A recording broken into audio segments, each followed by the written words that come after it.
Welcome back to another episode of the Smooth Life Podcast. You already know a podcast where we talk about people's experiences, where they currently at, where they currently try to head to within life, career, and entrepreneurships. Man. We got another special guest here today, man. What can I say about him, man? We ran track together, man. Those are times. I ain't gonna lie to you. You know what I'm saying? We going to practice all the time, and just going to practice, man, and just having a conversation with this man, just everything about him. He just genuine. He humble. He stay to himself, man. But the way I'm introducing him is he's born in Florence, South Carolina. He's a photographer and videography area. He do sport photography, right? Yeah, sports, portraits, some events, mostly that. Okay. Yeah. Okay. And he's enjoying sports, movies, outside activities. He loves creating stories, storytelling, helping and connecting with others as well. Everybody, ladies and gentlemen, give it up for Ryan Joe. Hey. What's going on, man? How you feel? I'm feeling pretty good. What about you? I'm feeling good, man. All right, so the first question we're going to get into is, how was your childhood and where did the inspiration come from as a photographer and videographer? Childhood-wise, I think, sports really had a big impact on me. So, just playing sports, playing outside, playing at recess, Also, just being a fan of sports and the storylines, I feel like that's what makes sports special. So being a little kid, I used to be watching NFL films all the time. NFL films, 30 for 30. Oh yeah. E60, watching all of that. And the narrator, coming on and telling the stories of the players and the stories of these legendary performances and stuff that was going on, behind the scenes and going on in their life, and really just allowing you to connect with the athletes. And back then I didn't realize that, but that's what really, kind of really touched my heart and had me interested in sports as I was. Right. So I see that, I remember going on your page on Instagram and seeing that you actually do something like that. And, yeah. So I wanted you actually just talk about that, and I know you say you find the inspiration off of 30 for 30 and all, but you actually doing it, and how does that make you feel? I watched this YouTube series from it's called 10,000 Hours, and it was this dude who was a basketball trainer, and he took these kids out in California.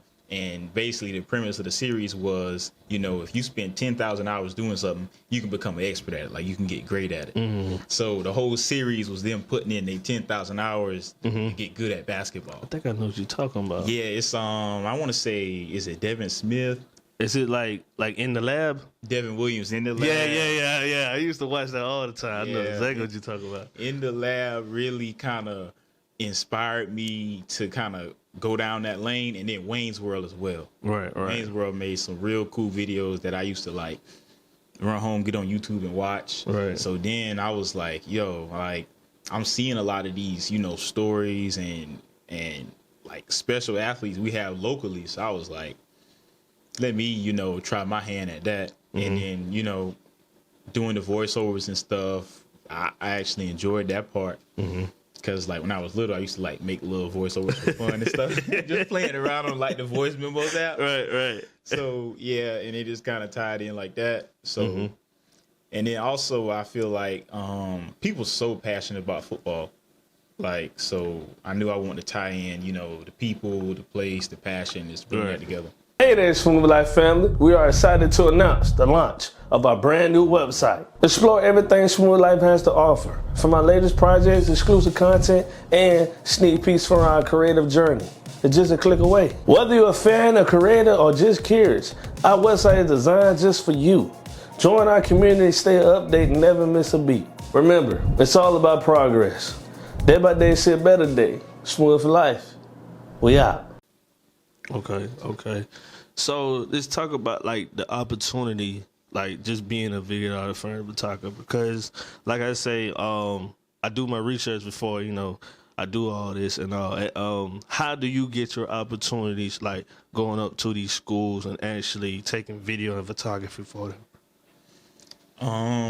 Really, it was just kind of, it's one of those things where you can kind of just show up and kind of start doing it. Mm-hmm. And at first they're going to be like, all right, who is this kid over here, Right. But usually you show up, they start to learn your name, the coaches start to know you, and they start seeing your work get better and better. And then eventually, you could get into some, paid opportunities here and there. And after a while, people start to look at you as like, oh, you got to work out, call him. You want to highlight mix, call him, Right. Pull up and get some pictures at my game, stuff like that. And, you kind of just, it's one of those things where you kind of just start. Right. And you just kind of keep rolling like that. Okay. So what are some of the challenges like you had to face so far in photography and videography? I'd say one of the biggest challenges is, a lot of people can be good with a camera. Yeah. That don't always like create a business. Like, Right. You could be a photographer, but having, a media business, having a photography business, you got to know how to build that, infrastructure around your talent, around your skill. Mm-hmm. And that's been challenging, actually learning that and really having like an actual plan, steps and structure in place for when people come to you and ask for stuff. What's your prices? What's your link? What's your website? Like, a lot of that type of stuff. When you first get started, you don't always think about that because you're like, oh, I just picked up this new like hobby / skill, and I'm just exploring and learning it. But a lot of that type of stuff really matters. And like, as I've been getting into it, organizing and setting all that up, it's been a challenge, but I feel like I'm, starting to get the hang of it. Right. So, okay. My next question I wanted to ask you was like, how do you entwine the two together as far as like personal life and business life, like doing photography and you have to balance that with your personal life?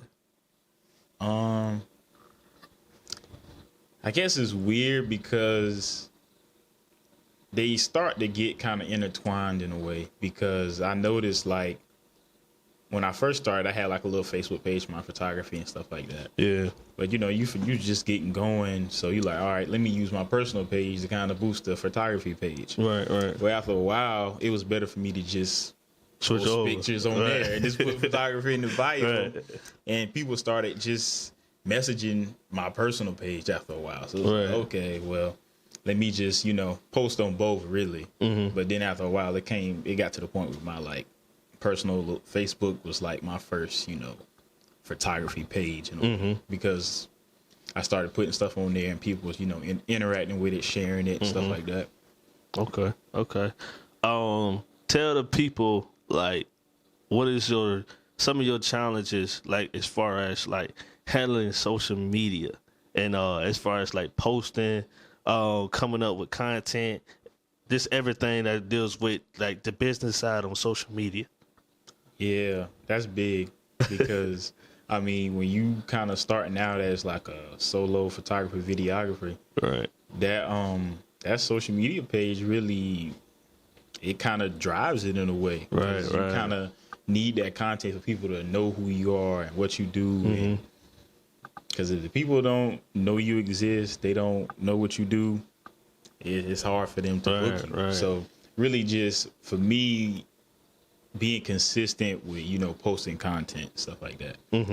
And knowing like different types of content to post. Yeah. And like, I think I had to kind of learn that, well, I'm still learning this.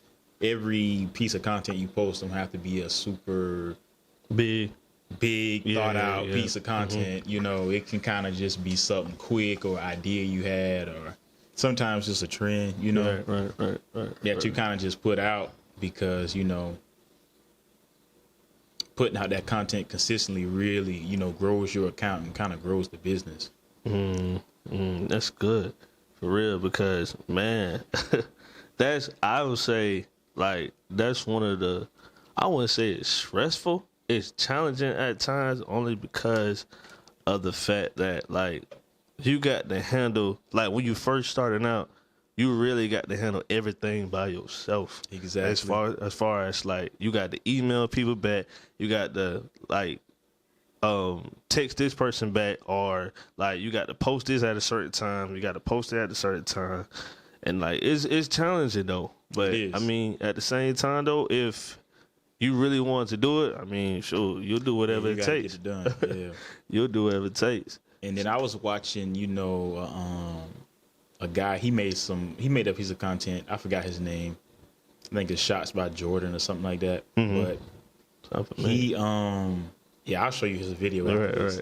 He was just talking about how, you know, as like a photographer, videographer, whatever, like, you want to kind of set things up so you can focus on the creative aspects, because that's what really drives you. That's what keeps you going. So he was saying, like, you know, hey, use AI to respond, have the little, you know, automated response set up. And like use those booking apps and websites to make that scheduling easier, so you don't have to always worry about that, and use the templates and stuff like that for contracts and things like that, so you can kind of have some of that set up to where it's kind of running in the background. You can kind of breathe a little bit and, you know, focus on taking pictures, focus on making videos, focus on editing, stuff like that, branding, marketing. Wow. And some of those, like, you know, more administrative tasks can be done. Well, technology can help you do that type of stuff. So that's something I've been really trying to set up as well. Right. So I want you to, like, talk about your experience, like, just touching your first ever camera. Like, how was that experience? It was weird, because crazy thing about it is I ordered, like, my first camera, and it was a Canon. So I'm like, okay, I'm on my way home, I'm looking at Amazon, I'm like, all right, they say delivered, it's here, you know? It's delivered. So I bust open the box, you know, put the little kit lens on there, put the battery in. Camera ain't working. I'm like, oh, dang, camera ain't working. Like, what is this? So I have to send that camera back, and then I'm like, all right, you know, let me just try one of these Sony cameras.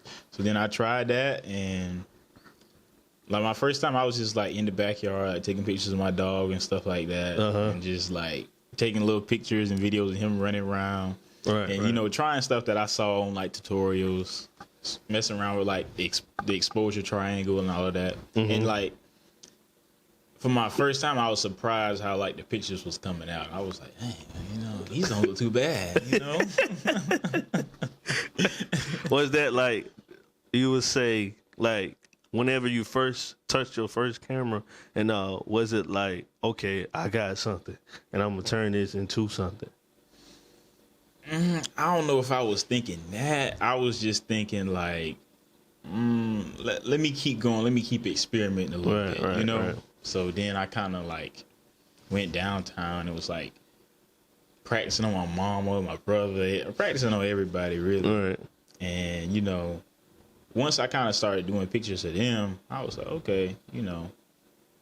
Starting to understand it more. I'm starting to understand it, and I can kind of tell I'm good at like visualizing in my mind and then kind of bringing that to reality. So once I kind of started to see myself being able to do that, I was like, okay, I might could really, you know, give this a go.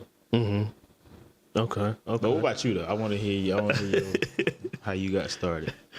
Oh, I usually do this segment at the end, as far as like you it's on you. That's what I call the segment. As far as like you give advice, and if you want to ask me 2 questions, but sure we can do it early. I don't care. Okay. My bad. I'm messing up the flow. No. You good. I would say that, I mean, shoot, this is actually my first camera right here. You know. First time I ever touched a camera, bro, I didn't know what to do. I ain't gonna lie. Like that. Yeah, I didn't know what to do. I mean, going to school, you know, first institute, and it was a great experience and all. My first time, like, I wanted to get into like music videos, but the more deep I got into it, I understand music videos is confusing. Like, it's very like a high level of creativity you got to do when you create a music video. And so I was like, nah, I ain't want to get into music videos. So I just started doing like photography and documentaries and all, and just basically just stuck with that. But this is to say, with first time holding the camera, man, it's exciting though. I'm not gonna lie, because like you watching YouTubers or you watching your favorite photographer or videographer and all, and like you actually doing that, it's like, oh, I'm about to kill the game like this. So yeah, man, it was exciting for me. You do feel that little spark, that new beginning. Yeah. Like, okay, you know, like you doing something. And then nothing like, you know, taking a picture that's better than any picture you ever took before. Right. You know, okay, I kind of leveled up with this one, you know. Right. I would say, talk about your like actual favorite project that you would say that you ever done. Favorite one, probably that either the Wilson reel that I did. I had like with the homecoming. Yeah, the Wilson homecoming reel. That was good. Yeah, and I was at work. And I was just like, you know, thinking at work, I'm just like, dang, you know, homecoming coming up. Right. Let me just like make something with that. Right. And then like the idea kind of just came together. And then just like, if you from Florence, you know about Wilson. Yes. You know? Yeah. Like the Wilson people, they gonna let you know about Wilson. And if you don't know, they gonna let you know. And I got like Wilson people in my family, so right. I was like, okay, yeah, I done experienced this. This is something that I done kind of observed. So let me try to, you know, right, kind of tell that story in a way. And yeah, it kind of just came together like that. And I knew I was gonna be at the game because I was already out there, you know, doing, you know, this pretty much every Friday night I was going to at least one game. Right. So I was like, well, let me do the tailgate, let me do the parade, and put all that together. And I really just want to tell the story and like display the passion that people got for that school and like what it means to the community. Right. Okay. Did you ever felt like you wanted to just like throw in the towel and just give up with the whole thing? Yeah. Like, what part would you say like, okay, this is frustrating. Like, this is too stressful for me. I don't know if I want to do this. I never posted this video, but this was one of my most stressful moments. It was like a corporate video I did for it was a corporate video for this place called SC Works. And like they like help people get jobs and stuff like that. And doing a video for them, like it was a big project for me because I was in it I was more inexperienced when it came to editing videos and putting together like a whole project. And like, you know, that was like my first time really getting like a bullet points from a client on, okay, we want this, and this in the video, but we still need it to flow and be, you know, engaging. Yeah. And really just having to put that together was like, yo, it was plenty of times that I was like, man, I don't know what to do with this. Like, I'm just sitting here looking at the timeline and gaps and places I need transitions and stuff I need to color grade. And I didn't really understand the process of like editing a video from start to finish. So, right. Yeah. That was a moment where I was like, I don't know about this. You know? If I would say a moment, what moment I would say? that? I was like, well, the first ever documentary that I ever did, I say the editing process. Yeah. Man, I don't know. Did you see the documentary that I? Nah, I didn't. Okay. I need to watch it though. I would say, man, doing the documentary, like actually doing the actual shoot and getting everybody together, and that part was like, easy. And I would say, when I actually got finished and doing the editing part, I was clueless. I was like, how do I even start this? Like, exactly. That is a big thing, especially when you kind of learning, in more of an informal way. Yes. Like tutorials, you going off stuff you don't learn from other people. Right. It can be tough. And then, but once I kind of learned like the process to edit a video, like going in and making the bins, learn about B-roll and separating my audio and all of the music that I want to use, and being able to chop all that up and then take what's in your mind and bring it to life. Like that's the hard part. I'm telling you. But I would say, man, it just is challenging. People don't understand like that. Clients, like, they want stuff done at a certain time. You gotta understand, I need to take my time with this, because if I don't, I'm gonna mess up. And you don't want no bad video. I'm just saying. I'm just saying, you do not want no bad video, man. That is crazy. There was a particular question I wanted to ask you. Yeah, I mean, one thing I want to say is sometimes, you'll do a photo shoot and then you'll be leaving, or it'll be the next day. Where the pictures at? I'll be like, we just did a shoot yesterday. Yeah, like give me some time, You got to give me some time. So, as far as like with sports photography and if nobody knows, there's an actual brand called GameFlow, and GameFlow, they actually deals with video. What is it? Video? Yeah, we do video photography. We expanded into some, sports journalism. So we got some articles up on the site right now. Yeah. Okay. So I would say actually talk about that, and actually shout out to Maurice too. Actually, how you got connected with Maurice, how you got connected with actually this GameFlow itself. Yeah, really. The start of GameFlow really kind of was Maurice in a way, because you talking about just him? He kind of like he started talking to us about how we need to do something. Since we had all these sports photographers in Florence, all kind of like shooting the same games. Yeah, he was like, yo, we need to get together as a collective and do something together, because then we really can take it to another level. And that will help everybody if we work together. And he was really right about that. So he kind of just scheduled a meeting with us.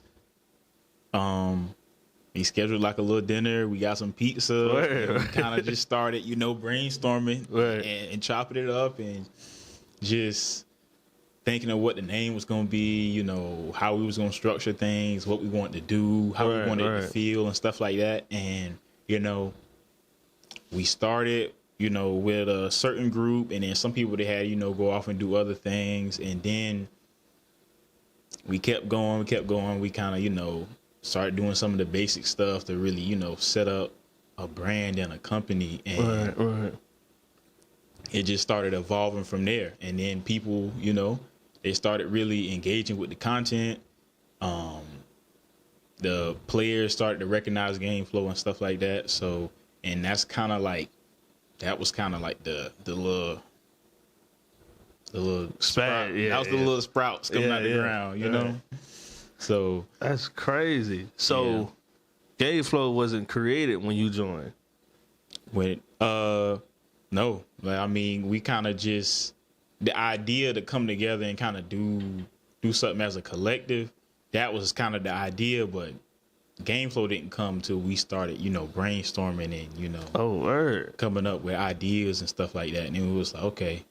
I remember the day we were sitting in his barbershop, we was like, game flow. Oh, okay, I like that. You know what I mean? That just, that's just a name that we like and that we want to stick with. And mostly it was about, showcasing the talent in the area. Right. And also helping other sports creators. Because a lot of times you starting out, you don't know a lot. And sometimes these YouTube tutorials, like, they can teach you a lot, but it's nothing like what somebody can show you in person. It can show you in person, exactly. Right. And being around Steven, Maurice, Yozel, all of them, when I kind of got with them, I could see my work take a big jump because being around them and them showing me, tips and tricks and just different things about, photo and video, it just really took me to another level because there's a lot of things that I didn't understand or didn't know. And they was able to, show me, oh, you do this like this, or you do this like that. Or sometimes this is what I do. And like, that's Steven, inspirational, man. Yeah. I mean, they honestly, I really wouldn't be the photographer I am right now without them. So right. That's inspirational, like for real. That's crazy. Man. Yeah. So we trying to we got the website up now, and we're gonna be doing some more, obviously more, photo and video, but we also gonna get into some more like sports articles and stuff like that. So, right. I think there's an article up about Josh. Josh Leonard, play for Wilson. Josh Leonard. I think I heard of him. I probably need to see it. I probably do need to see that though. Yeah, he had a big game against Crestwood. I think that was lower state championship. So there's an article up there about him. But yeah, we're gonna be putting up more articles, more stories about players, and really just the place, because I think like these little towns that's crazy about football, like they got their own story to themselves in a way. So we probably gonna do more articles about that, and just keep taking it. Right.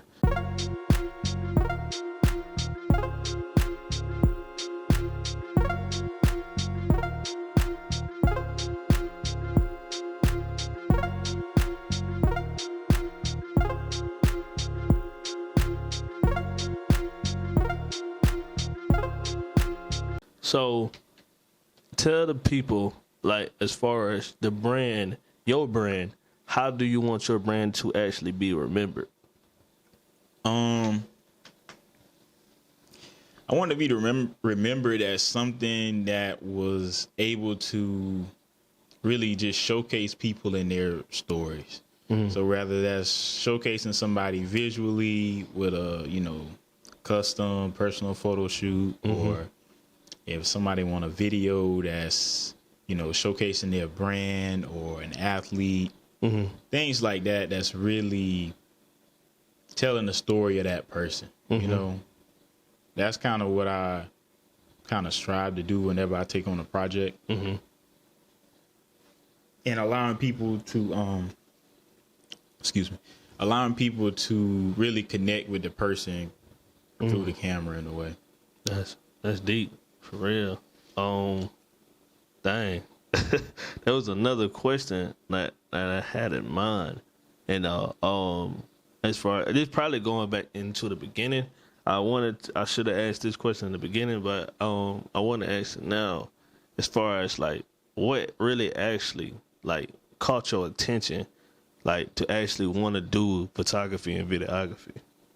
I was watching an NFL game, and I was like, I was just watching, like, you just NFL game playing in the background, right? And I was like, well, they got photographers on the sideline. Man, what if I could do that, Right. And when I got my first camera, I didn't really have like a telephoto lens for sports, so I kind of ended up doing portrait stuff. But then once I got a 70 to 200, that's when I was like, okay, sports photography is kind of what got me interested. So like, let me shift back over there. But I ended up doing, portrait and sports because they kind of overlap once you start doing like team photo shoots and stuff like that. Yeah, so, really just seeing the photographers at the NBA games and the NFL games, I'm like, okay, like that's a job. Like that's a real thing you can do. So. Right. That's good, man. Dang. I just love having conversations like these, man, because of the fact that, man, people don't understand. Like, people just think we just take pictures and videos and that's it. Yeah. It's more actually to it and just taking pictures. We're actually telling stories within photos and videos. And it's just... it's hard to even explain that somebody don't know photography or videography like that. And it's just deeper than what it is, I would say.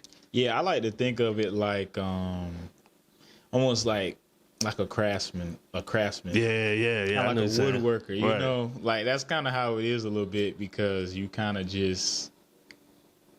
You got something in your mind that you kind of want to make, and you're taking these little tools, lighting, flash, camera, lenses, and you got to have some computer skills as well. So, and you kind of just using all these tools that make this little custom thing in a way, you know? Mm-hmm. So, and then you kind of it's a piece of you that's in each and every picture and video. So, yeah. Yeah, man. I would say the same thing. And like I always tell my fiance, like when people book, you just not booking me. Like it really actually it's an investment of memories, because they're just gonna last on a long time. It's gonna like have conversations talk up. Like I remember some of the pictures that I actually took and just going back and looking at them. And I was like, bro, like I can remember the exact day, like what all happened within that picture. And that's the beautiful part to me, I think, what it is, man. Like, for real. Yeah. That's wild. It's interesting how, like, certain, like, stories kind of go along with each and every shoot. Because I remember one time I was doing a prom shoot, and this was like, I think I had like 2 or 3 that day. And this was towards the end of the day, and like they was running a little behind, so I'm like waiting on them. I think I'm gonna make a little reel about this. But this is a little preview. So the flash ended up dying. So I'm like, so the flash died. Mind you, this is like 6:37, so it's starting to get dark. Right. And if you don't have no external light, like the picture is gonna be. As soon as you start boosting that ISO, stuff gets super grainy. It's not gonna be the quality that they expecting and that they paid for. So I'm like, dang, like what I'm gonna do? The flash done died. Really, I should have had a backup. But I bought. When I first started, it was like, all photographers, you need a reflector and a diffuser. And I was like, okay, that's what I need. Bet. Go to Amazon and buy that. Like, I was just getting whatever. I was the same way, too. But luckily, I would always just throw the diffuser and a reflector in the car. So I'm like, okay, all right, I got this reflector. I might can bounce some of this light and then, kind of make up for the flash with that. Right. So... It's the Performing Arts Center downtown. It's like it's that gray and blue building. I think I know what you're talking about. Where they be having the Pecan Festival at. Yeah, right. Yeah, right I know up, you're talking about. Right yeah, there. Yeah. So, those little floodlights that's on the walkway. Yeah. So I had to take the reflector and like bounce it onto the I had to bounce it onto her to like give me some more light, and I had to kind of move it and try to get the highlights and shadows in the right spot so they look too crazy. And it ended up coming out like really good. So I'm gonna make a reel about that, and this is gonna be like a little story time, And it'd be like, always bring a diffuser, always bring a deflector to any shoot because you never know when you're gonna need it. Right. That's crazy, yo. Yeah. And it's the crazy part about like just doing this and like you can you could be creative whatever's around you. Yeah, you really can. You really can. Like you just said, you just left well, your flash just died. Like, you just thought of something and just, like, I'm going to use this and make something out of it. Yeah, And, yeah. Okay, how did the client feel? I mean, that's one thing about, like, photography. They know what bad pictures look like and they know what good pictures look like. But while you doing the process, they don't really know that, right. He shouldn't be doing this. You know, they don't really know that. Luckily, It worked out and they was really happy with the pictures, but I mean, they was just like, okay, they was posing, you know, standing where I was telling them to stand, you know, and we was just working like that. And I mean, it worked out because I mean, they was happy with the photos. And I still got to I'm going to make a reel about this. Right. And like when I post it, they'll see the pictures that I'm talking about. That's crazy, yo.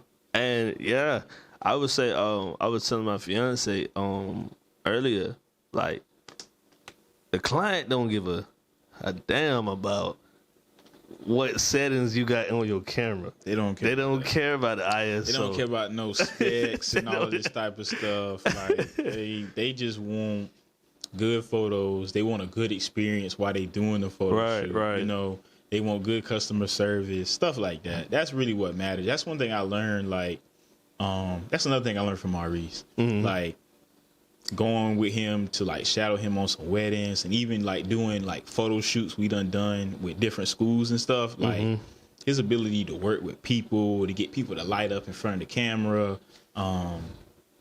That's such a big part of photography that I didn't really think about when I first started, because I was so focused on like, oh, this type of camera, these settings, do this, change this, make it look like this. But really working with and connecting with the people, really, you know, that makes a big difference, because when you shoot with somebody and you like that experience because you like their personality, you like how they treated you, you know, how they got you to come out your shell and be comfortable in front of the camera, like that makes a big difference on, you know, retaining clients and shooting with the same people.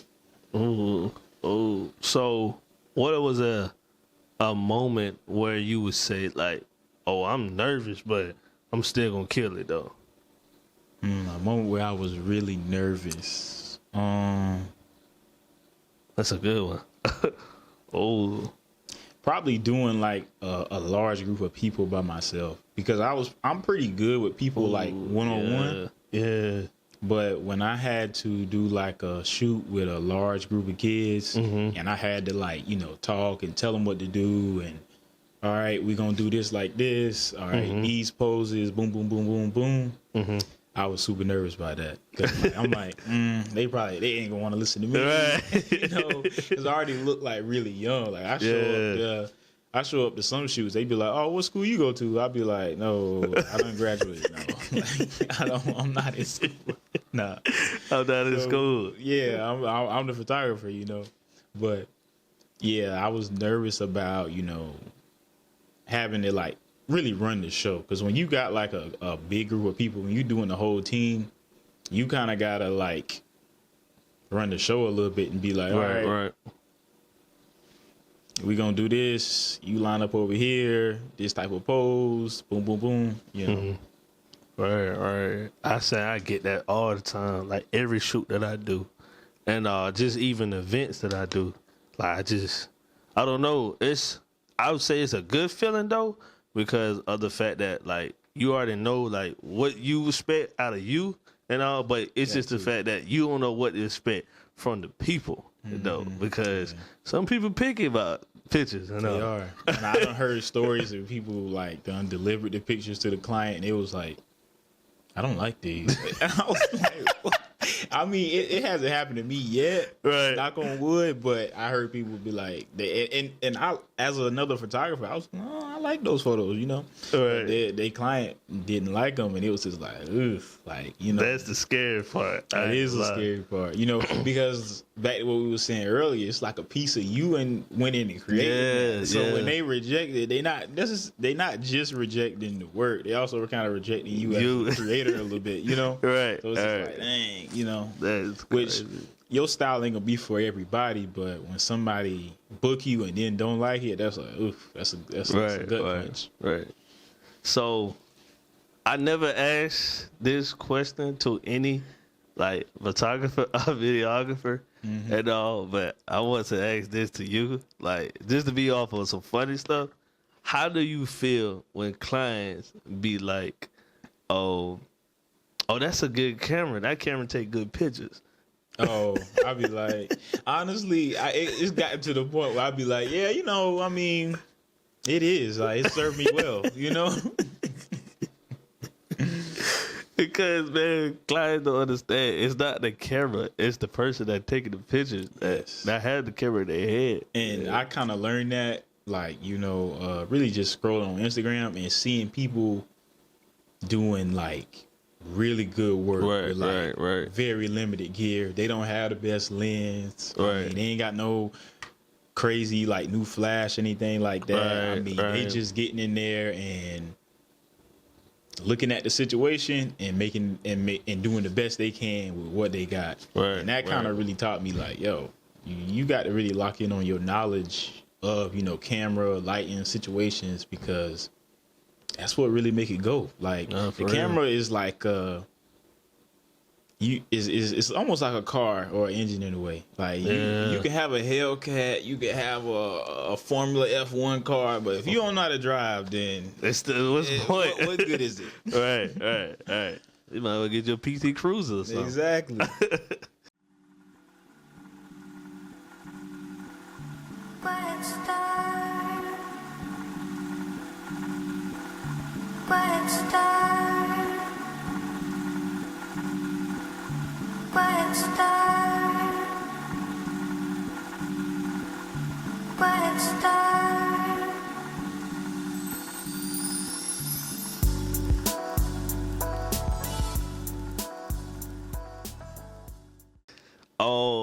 So, what else I was about to ask you? It's a question that I had in my head, like, particularly what we just talking about. And I want to say, as far as, like, equipment wise, when did it occur to you, it's like, man, I don't need all these equipment to make the best shot? And once I started looking at what gear really moved the needle, and when I say move the needle, what gear really allowed for me to really, what gear made a difference in the photos, and gave me, like, versatility and flexibility. Because some stuff, like, I bought it and I was like, yeah, I really did not need this. Right. Like, looking back on it, I'm like, okay, that purchase, yeah. But lenses, they make a big difference. They do make a big difference. Lenses make a big difference. A lot of times, even more than a new camera. Like, you get a lens that's, sharper, a lens that's got a wider aperture. You're going to be able to do more far as, how you can make a photo look, what situations you can shoot in. So, like, a lens, that'll allow you to take a jump. And then I would say probably flashes too, because I started out with some, like, because I want to get in at like off-camera flash, and I bought some cheap speed lights, and I was like, oh, okay, these are all right. But then, like I said, around Maurice and Steven and them, Maurice let me borrow one of his flashes, and I was like, dang, yeah, like these Godox little 8200s. I'm like, okay, that make a big difference, so that kind of showed me, like, okay, yeah, like, certain gear does matter, and then some gear is kind of like, it's nice. It's nice once you got the base level stuff. Yeah, I would say the same thing. Just watching previous videos of YouTubers or just photographers and videographers, just learning off of them. They just saying that, like, you don't really need all that gear to even actually get started doing it. And like, you can just basically use what you have, and like these two lights, like I was telling you before we even start shooting, I got these two lights off of Amazon, man. I ain't gonna hold you. And the two back here, I got those off of Temu. Like, you really don't need, like, none of the top. Longest, I would say, if you know the actual techniques behind it. Exactly. You know? How you can set up your lights and everything, and know where to place your subject and where to place the lights on your subject. I mean, you'll be good. Yeah, it's a girl on Instagram. She did a whole team shoot for a basketball team. She dimmed the lights, has the colorful tube lights. Yeah, they had them holding them. Shoot was super tough, and I'm just like, yo, like that just showed me like, okay, like you don't. And them tube lights was like maybe $45-$50, you know. Dang. So you don't need necessarily a $300, $400 flash video light all the time. You gonna go broke. yeah. Because that's another thing I learned. Like these people, when you watching some of this stuff with with all this like fancy gear and all this, like sometimes these companies are sending them this gear for free. Oh yeah. And they getting this stuff and they showing it on YouTube, but they not spending money, you know. They're not pulling money out of their business to constantly upgrade gear. They getting the gear that allows them to get the job done. Right, you know? Right. So that's another thing. And then also sometimes you're looking at like some of these big, you know, sports teams and stuff like that who got, you know, really high quality content, and they got the baddest and the newest cameras. Like the team is sometimes supplying them with that as well. So Right. A lot of times it's, you know, I always think about it when it comes to buying gear. I always think the best bang for my buck, you know? And like what's going to give me, you know, what's the least amount of money I can spend for the most benefit. Right. That's like buying a car. For real. Yeah.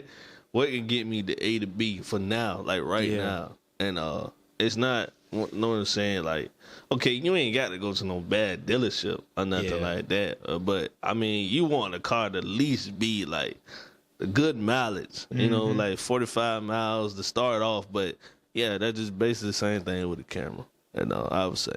Yeah, and I mean, I relate a lot of stuff to sports analogies. That's just how I am. And, you know, you look at some of these GMs, you like, oh, why he ain't just sign this free agent for like $50 million, 5-year contract?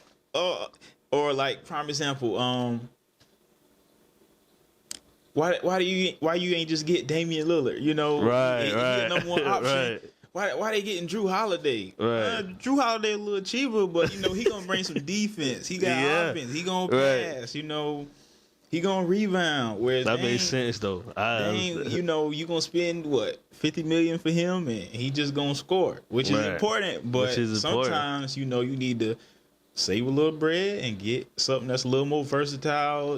Give you more bang for your buck. Yeah, you got to just use what you got. I would say use what you got.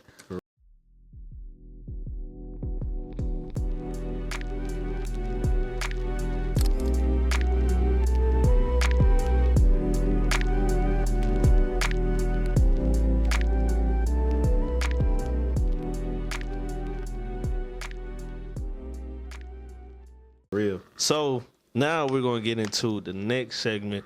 You have watched the podcast before? Like I don't watch some clips and stuff like that. Okay. So I'm trying to, you know, so I can get a feel for the flow. So you comfortable with everything? Yeah, for the most part. Yeah. All right. So this next segment, I call it is Thanks Before You Speak. Think before you speak. So with this segment, we have a 3-part question, right? 3-part questions. So the first one is rapid fire question. Second one is a survival question, and you know the last one is the riddles. And so with the rapid fire question, I might ask your favorite meal, your favorite holiday, just et cetera, et cetera. The second one is like a survival question. It's basically like if you trapped on an island, would you choose this or that? And you know, with the riddles and you know about the riddles and everything. Yeah. So first one, we're gonna get into the rapid fire questions, and with the rapid fire questions too, you gotta once I ask you what's your favorite this or that, you gotta give your reason why. Okay. Well. So the first one I got is favorite camera. Favorite camera. That's a good one. That's tough because I be looking at all types of cameras, honestly, and then a lot of times. The camera you like is the camera somebody else got. Right. Unfortunately.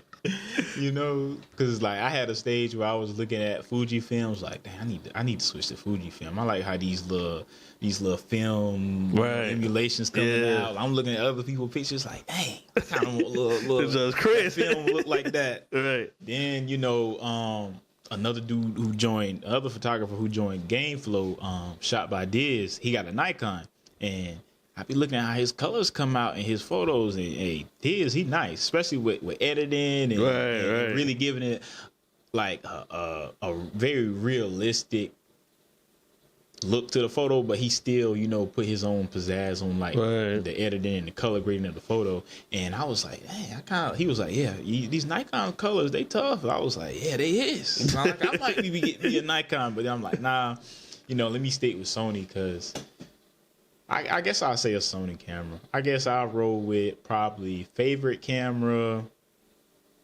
probably A7 V, just because of the quality, A7 versatility. Yeah. Is that the new one? Yeah. I don't know if that's the newest, but fairly new. Because the new one is the Sony. I think that one everybody keep talking about is the A7.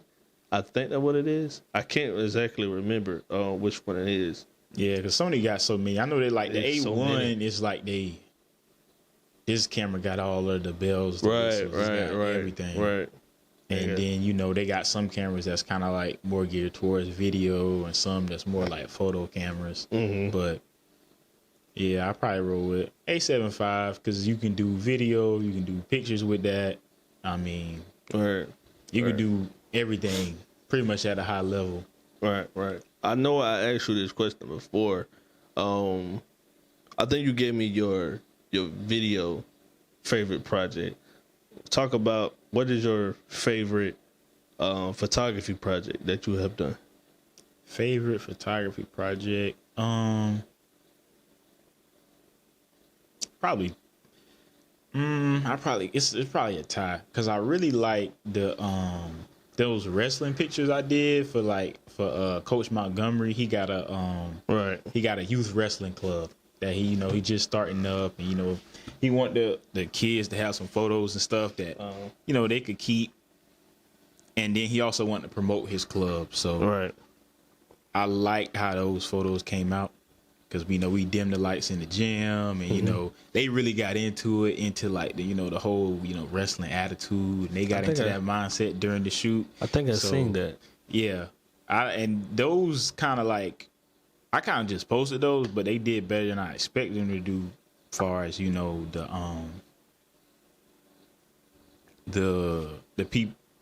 people interacting with him and liking pictures and stuff like that. And then he said he had he had more people reach out and get interested in his wrestling club because of that. So word. So that's that. Anytime the pictures come out,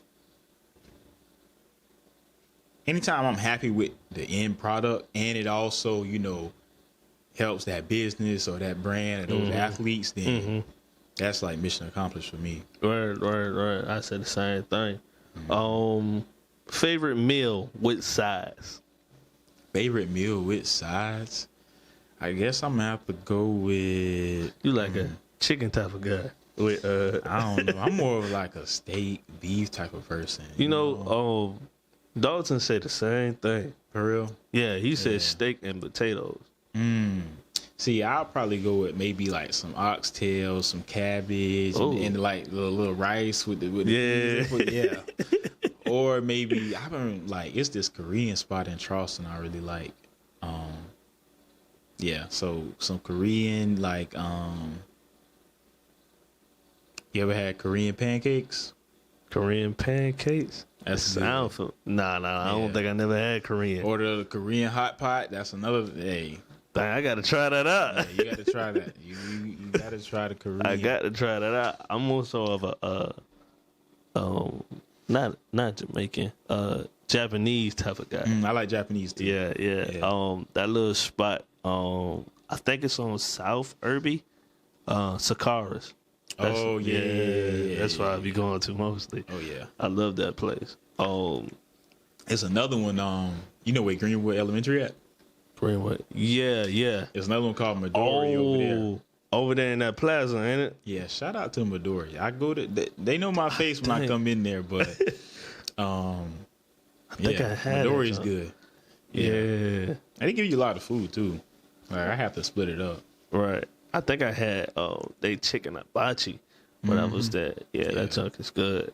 Yeah, and it's hot and ready too. It is. Yeah, I love that. I love that, man. So let's go ahead and get into the survival question. So, survival question is, what feature of the snake is used to determine if the snake is venomous? Venomous. Then I said that right. From watching little nature documentaries, they'll tell you. The answer's right here. It's tail, eyes, or tongue. Tail, eyes, or tongue. Right. See, the urban knowledge I be hearing is they be like, if it's got a triangle shaped head, get away from it. It's probably poisonous. Right. So I'm gonna go with the head. Or is that an answer on it? My bad. Nah, it's tails, eyes, or tongue. Maybe tail. Tail. Yeah. Okay. Is that right? No. This isn't like no right or wrong. Oh, this okay, is your opinion. Okay. Yeah, I'm gonna go with all the little, you know, like the little fun facts you read on the back. I'm gonna go with that. The cereal boxes. Yeah, like stuff that be on the back of popsicles. Right. Stuff I seen on Animal Planet in between commercials. So Right. I'm gonna go. If I see a triangle head, I'm going the other way. You know. Right. Certain animals I don't deal with. I'm going the other way regardless. For real. I'm not lying. So now we're gonna get into the riddles. Now I would say I gotta do every podcast. The riddles. Now, most of the people so far, they got 2 out of 3. Okay. Or they got 0 out of 3. Some of them got 1 out of 3. Okay. And so I don't know. You might spark something today. I be feeling challenged. I feel like I gotta go 3 for 3. I was saying you might go 3 for 3. I don't know, but we gonna see. And they always usually look up here, look down there, all the way around to find an answer. Okay. But you really gotta actually think, man. All right. So the first one is, what comes once a minute, twice in a moment, but never in 1,000 years? Comes once in a minute. Mm-hmm. Twice in a moment. Twice in a moment. But never in 1,000 years. years. That's crazy. Sounds like something Uncle Iro would say.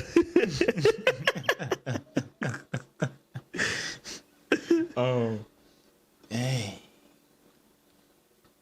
Once in a moment. And what was the second sentence? Twice in a minute, but never in 1,000 years. Twice? What comes twice in a minute? Dang. I'm trying to think. Oh, I know when I say the answer, you gonna be like, oh, nah, that's crazy. Oh. Yeah, go ahead and give it to me. I'm stumped. Already? You want to try? Let me see. Twice in a minute. What comes twice in a minute? No, in the moment. Twice in the moment. Twice in a moment. Yeah, twice in a moment, and what comes once in a minute. Once in a minute. But never in 1,000 years. But never in 1,000 years.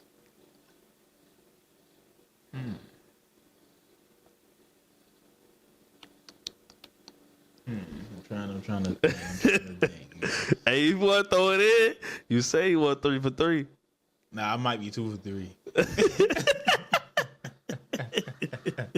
I might be 2 for 3. You want to throw in the towel? Yeah, what is it? I'm going to read the question again to give you the answer. Okay.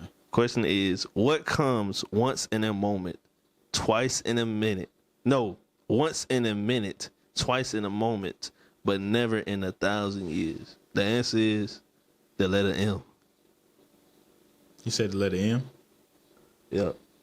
Yeah, you might have to explain that. All right. So, minute got M, 1 M. Right. Oh, okay. The moment got 2. Yeah, okay. Oh, that was a good one. That was a good one. All right. The next one is, how can you physically stand behind your father while he is standing behind you?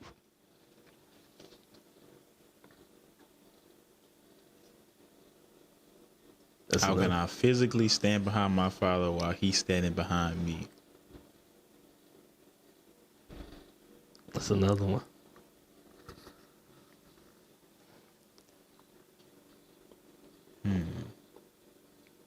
I'm at the brainstorm. I said, when you think about it, you will understand. Like, for real. How can you physically stand behind your father while he is standing behind you? Is he a stepdad? Like, No, okay. I didn't know if it was some wordplay.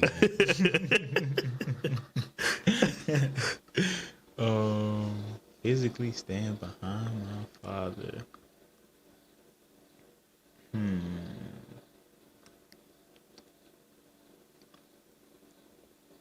Why he stand behind me? Got him. Yeah, this one got me. This is a good riddle. He might be one for three.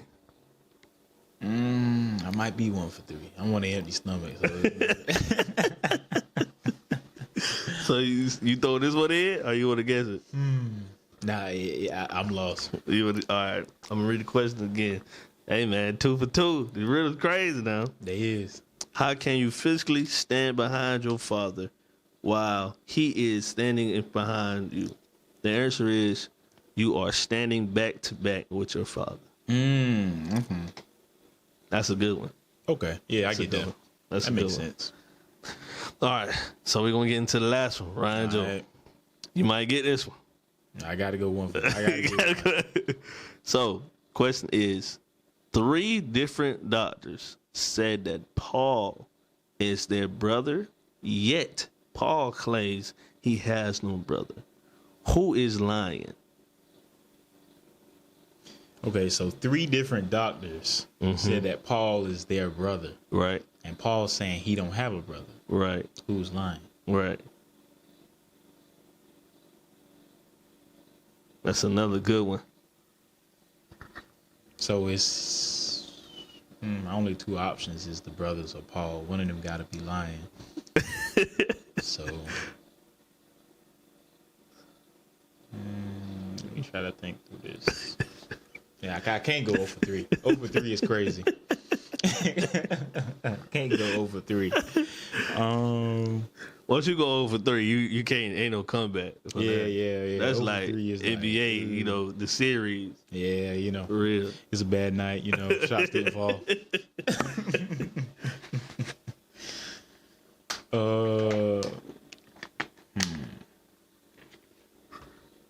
So I'm gonna say that he got 3 doctors saying Paul is their brother, and Paul saying he don't have a brother, or Yeah, he don't have a brother at all.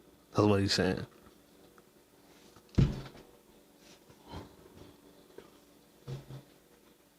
Yeah, read it one more time. Okay.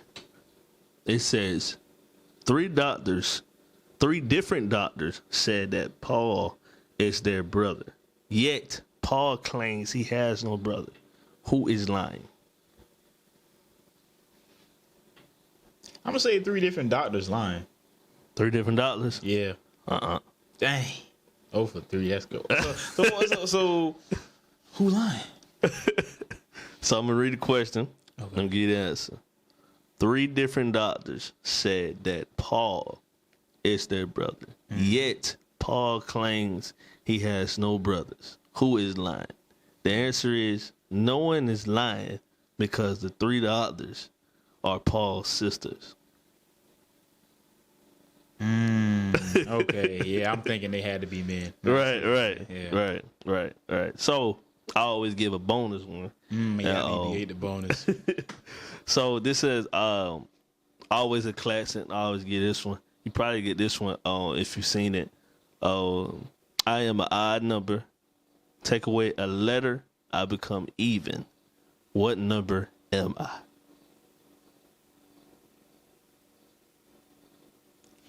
an odd number, take away 11, and I become even. Take away a letter. Take away one letter. One letter.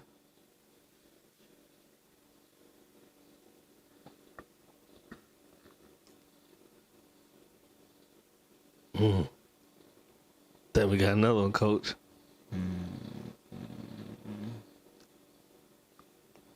Oh, 7. Okay. All right. So you got that one. Yeah. I was like, okay, let me run through these real quick. What gave it away? 7 ain't even rhyme, so I figured it was something like that. Right. That's good, man. That's good. So we got 1 for 4, man. Hey, something better than nothing. Hey. He wasn't going home 0 for 3. Hey, I ain't gonna lead the game with no points now. I'm gonna get some shots up. So now we have our next segment. I call this segment Word of Advice. So with this segment, I asked a 2-part question. So the first one is, what advice would you give anyone that's trying to get into photography or videography? The second one is, what advice would you give that 15-year-old boy that's getting started with life? All right, so we'll roll the first one. Advice to somebody getting started. Yeah. Don't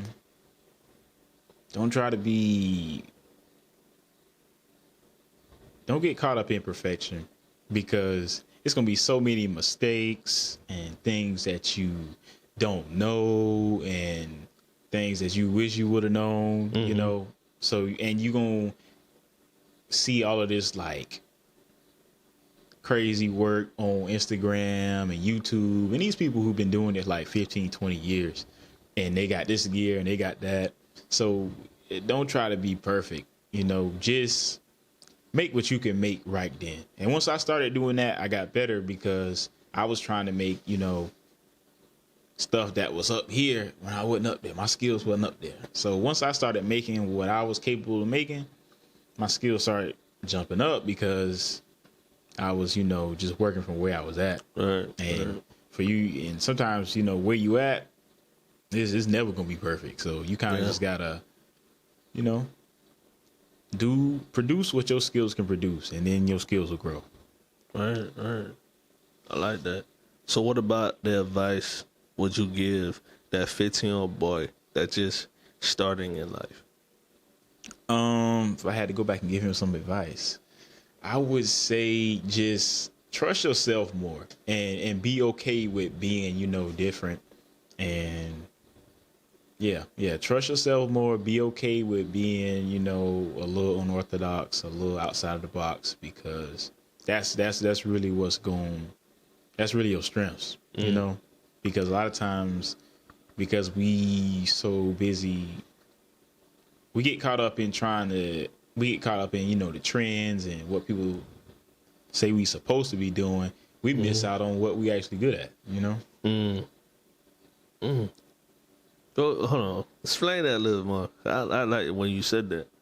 A lot of times, I say it like Giannis in sports analogy. Giannis is a beast in the paint. He can drive, not many people can stop him. But NBA is what? 3-point shooting league? Almost everybody shoot threes in the NBA. No. But for a while, Giannis used to try to shoot threes and would clank them. Yeah. Now, he don't worry about that. He just put his head down and go to the basket, because Giannis 6'11", 240. That's what he do. Right. So, he could look around and be like, I ain't making no threes. I need to add a 3-pointer to my bag. Right. Giannis just focus on who he is and what he can do. So, and I think it's like, I didn't mean to cut you off. I know you good. I think it's like, what, a 7'1" wingspan too? Yeah, something crazy like that. That's crazy. So when he really, lock in and appreciate himself and what he can do, it's just like, I don't even need to shoot threes. Right. So that's some advice I would have gave to my younger self. Like, a lot of the stuff, you looking at thinking you should be doing or that you need to be doing, you really don't, because you good at this, you good at that, So Right. Dang, I should have told myself that when I was like 15 or so. Because I want to do everything that I seen. A police officer, What, fireman? It'd be like that though, you know, because you just kind of on that journey, you know, finding your way, and Right. along that journey, a lot of times you end up finding yourself. So, Oh yeah, that's deep. Hey, Yeah. deep. So we're gonna get into our last segment, which is one of our new segments that we have, and like I explained earlier, it's called "It's on You." So basically, "It's on You" is like if you want to give me some advice, you can give me some advice. If you want to ask any question that you want to ask me, I give you 2 questions you can ask me. So either one is up to you. Which one you want to start with? what would I ask you? What was the inspiration for like Zmoovy for Lyfe? Like, what was the inspiration behind it? Yeah, I gotta get that backstory.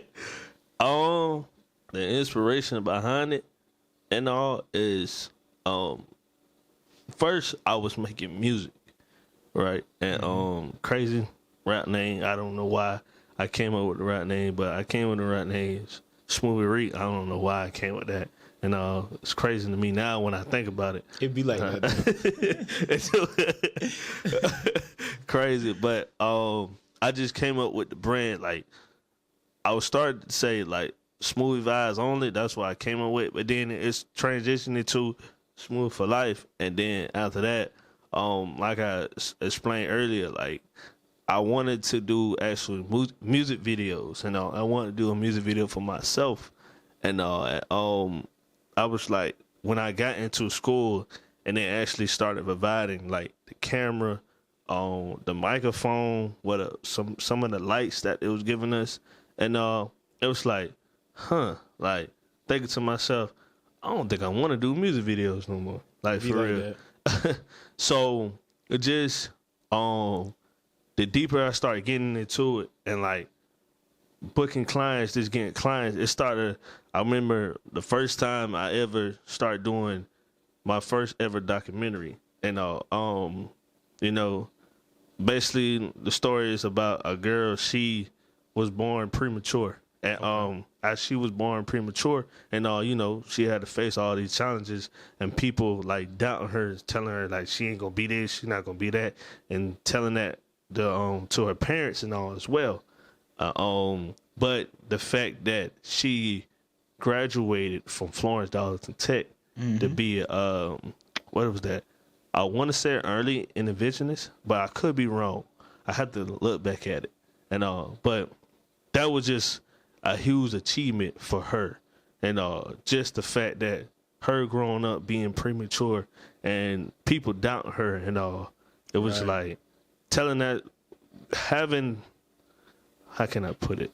The fact that they chose me to actually do the story for them or to tell that story, like that was like, okay, that opened my eyes. Like I really actually want to do documentaries, and so me actually want to do documentaries and all. I just wanted to tell stories within the documentaries that I do, not even the documentaries that I do, the type of photography that I do. The type of photography I say I do is like documentary style photography, and like going from events and like from the decorations to like, just say for instance, like for example, for a wedding, and you know, you taking pictures of the reception, you taking pictures of the groom and the groomsmen, you taking pictures of the bride, the bridesmaid, and all that, just telling the story. And so that would really actually made me wanted to like really get into it, and just, you know, like I always say, dedicating my focus on bringing my clients' vision to life through memorable photos and remarkable storytelling videos. So, like I said, the deeper that I got into it, it just started to make sense, and I just stuck with the name Smooth for Life. And yeah, I like that. Yeah. Honestly, I always want to do a documentary, so maybe, you know, we could work together on the project. Right. Hey, I'm down with it. Yeah, that's a documentary is on my bucket list. Like, to tell like a unique story, and you know, because that's the one thing I always believe, that everybody got a story to tell. And, for real.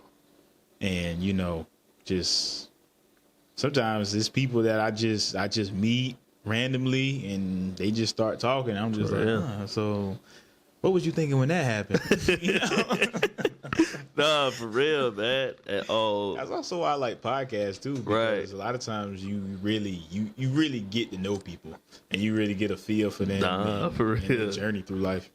And that's why that's another thing too. Like that's why I really want to get started with the podcast too, because I believe like me doing documentaries and doing a podcast, like it all comes together. Yeah, you know, it does. because all at the same time, like even with doing a podcast, like it's really actually a skill, like a speaking skill, I would say, because like when you actually having conversations with other folks and all, like having a podcast and you like, you know, as we just having a normal conversation and actually being on camera, showing this to other people and like you start to get comfortable like within your documentaries to ask those questions. You're not looking for that, like the particular question, but like just the conversation within it, like you will get that question out of them that you were looking for.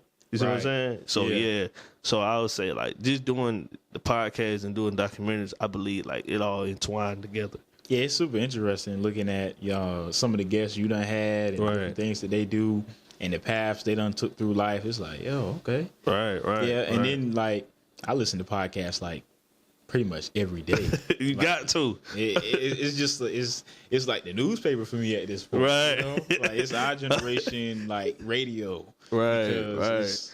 And I think the benefit of podcasting is you can hit so many different niches. So like you know,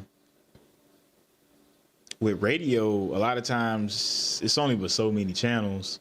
So certain little interests and, you know, hobbies and topics and stuff, it's not always going to get like, you know, coverage. It's not always going to get burned on the radio. But with podcasting, almost anybody can have a podcast. Right. Like I've been getting in like women's basketball and stuff like that. They got women's basketball podcasts now, you know? They do? So, yeah. So I didn't even know that. Man. Yeah. And it's like, podcast is the new lane to take now. Like, bro, like I remember telling my fiance and like, you know how back in the day and like you need, okay, let's say for instance like an artist, a rap artist and like they needed the label company to get into the industry and but now it's like, man, you can post your music video on Instagram and you can actually just stay independent, but it's gonna take a whole lot of work. But I mean, you don't really actually need a label. You just gotta find your way that fits for you. You know, so you basically kind of doing what the label would do for you. Like, because before, you know, that label would amplify you. Now, technically, the thing to amplify you is in your pocket right now. Right. So, right. I mean, and that's another thing I didn't really totally understand when I first, you know, started doing photo and video. That I, you know, as I started learning, then I understood it. Like a lot of these people who going viral and, you know, posting this and posting that, and they basically all over the internet for a whole week.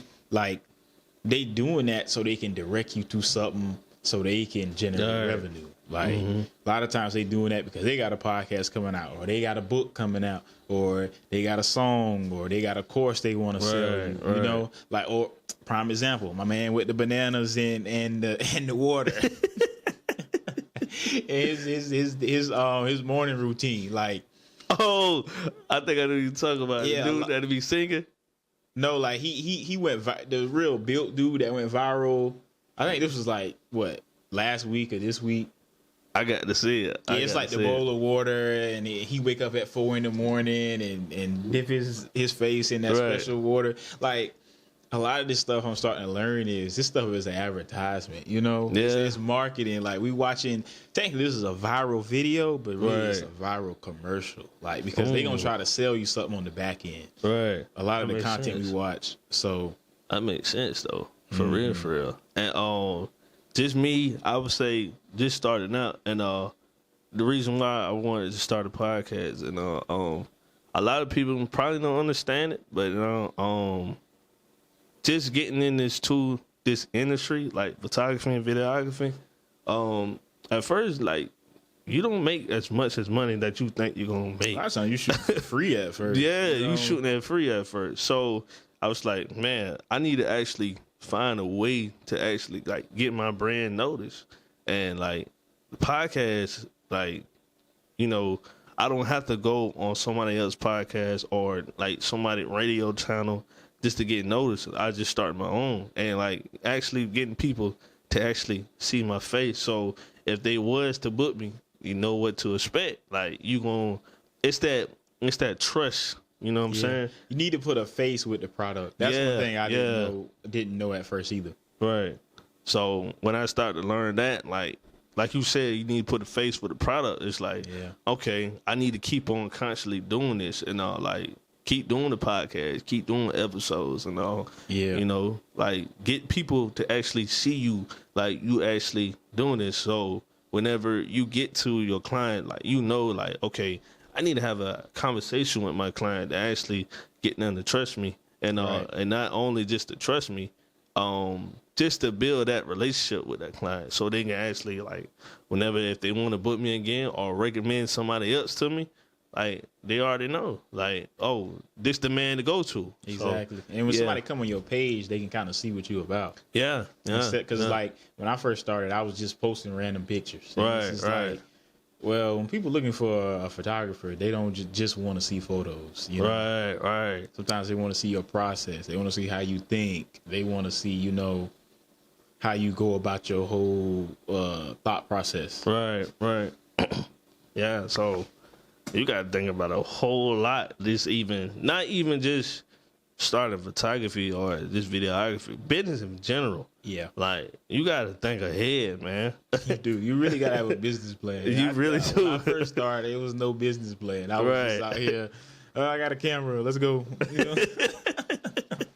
It be like that, though. I'm not going to lie. But, like, the deeper you start getting into it, and it's like, bro, I got to really actually treat this junk like a business. So that's just what I try to do every single day. And it's tough doing it alone, I would say.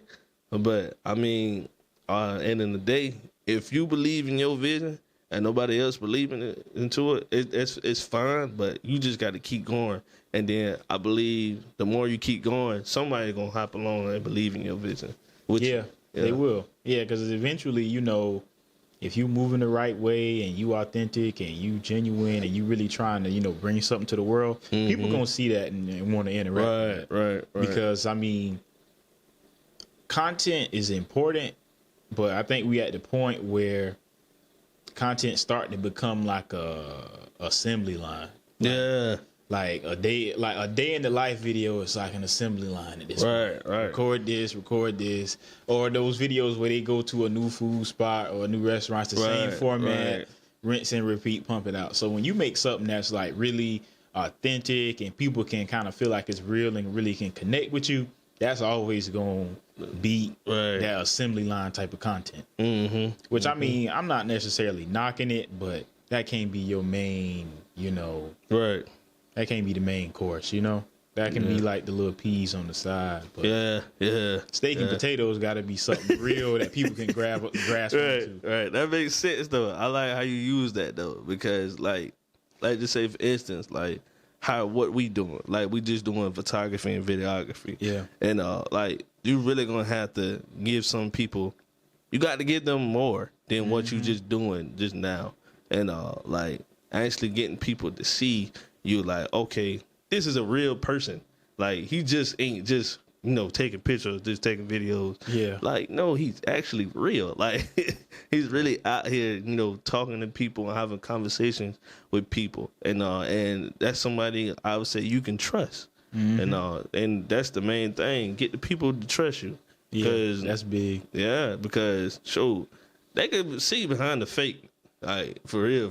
And that do not last. It don't. It do not last. Yeah, that's another thing. Building a sustainable business, you know? I mean, that takes a lot, too. It does. It really do.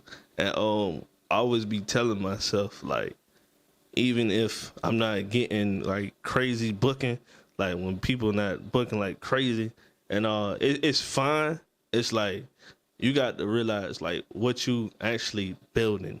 And, like, you just not building no, like, I remember talking to my fiance, and I was telling her, like, there's a difference between a business and a brand.